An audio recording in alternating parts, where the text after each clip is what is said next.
Welcome guys to another episode of math मेरो। हमारा आज का लेसन है कैलकुलेट द प्रॉफिट और लॉस।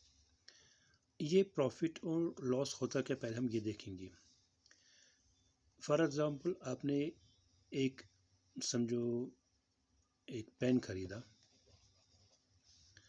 50 रुपीज़ का,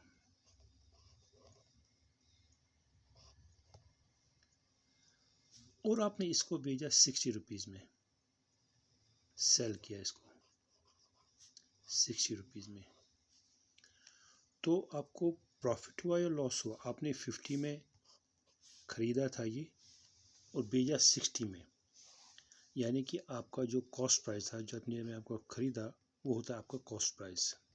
कॉस्ट प्राइस है आपका 50 रुपीज़ और selling price SP selling price है आपका 60 रुपीज़। आपने भेजा 60 में, सेलिंग प्राइस आपका है 60 रुपीज़, कॉस्ट प्राइस है 50 rupees.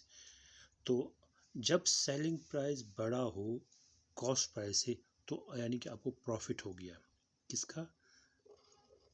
60 minus 50 is equal to 10 rupees, यानी कि आपको प्रॉफिट हो गया। कितना? 10 रुपीज़ का। आपको 10 रुपीज़ का इसमें प्रॉफिट हो गया। अगर आप यही पेन जो कॉस्ट प्राइस CP जिस पेन का था 50 रुपीज़, आपने इसको भेजा 40 रुपीज़ में, यानी कि सेलिंग प्राइस आपका है इसका 40 रुपीज़। जब सेलिंग प्राइस कम हो कॉस्ट प्राइस से, तो लॉस होता है। तो बड़े में सब छोटा करेंगे हम माइनस, तो आपको हो गया ₹10 लॉस। सिंपल।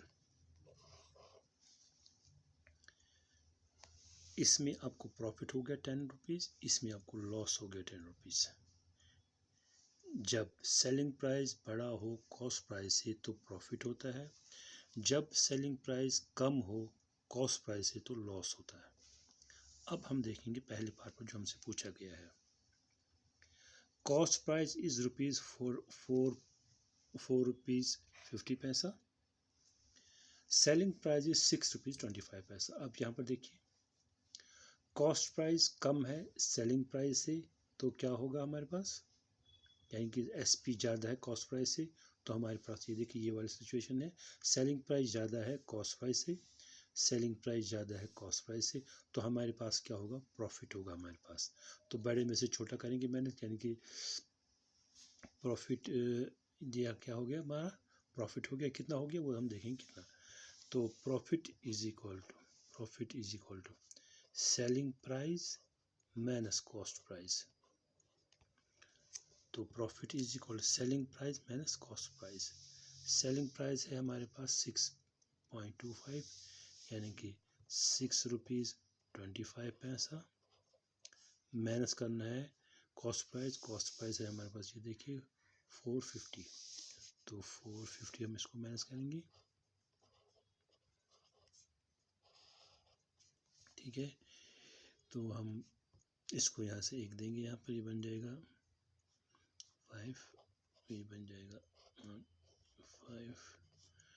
12 में से 5 तो 75 यहाँ से, ठीक है। और ये 1, तो ₹1.75 हमारा क्या बन गया इसका प्रॉफिट, ठीक है। ये इसका प्रॉफिट हो गया ₹1.75, यानी कि ₹1.75। अब दूसरा पार्ट इसी का देखिए, यहाँ पर है, ये देखिए सेलिंग प्राइस है 13.50 और कॉस्ट प्राइस है 15 रुपीज़। सेलिंग प्राइस कम है कॉस्ट प्राइस है, तो क्या हुआ? लॉस। तो जब सेलिंग प्राइस कम हो कॉस्ट प्राइस से, तो लॉस होता है, लॉस आता है। यहाँ पर ये देखिए, यहाँ पर cost price minus selling price होता है। यहाँ पर क्या था? यहाँ पर था profit is equal selling price minus cost price, और यहाँ पर होता है loss cost price minus selling price, ठीक है। Is equal to cost price minus selling price. अब देखिए यहाँ पर कॉस्ट प्राइस हमारे पास कितना है,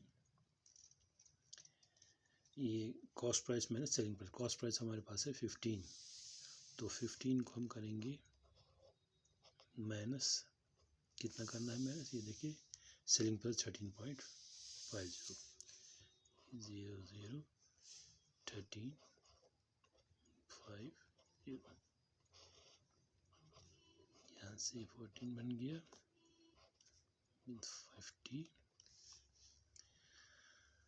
अब ये हमारे पास ये बन गया 14, 4 में से तो 1, 2 में से तो यहाँ पर हमारा 1.50 हमारे पास बन गया लॉस। तो अब आप देखिए, अब ये दो फॉर्मूला को याद रखनी है, loss is equal cost price minus selling price and profit is equal, ये वाला प्रॉफिट की, ये दो आपको याद रखना है, selling price minus cost price तो प्रॉफिट। तो इसी तरह से आप अब जाएंगे यहाँ पर इन सी डी और ई को, सी डी एंड ई, इनका आंसर आप कमेंट्स में बता दीजिए। Thanks for watching.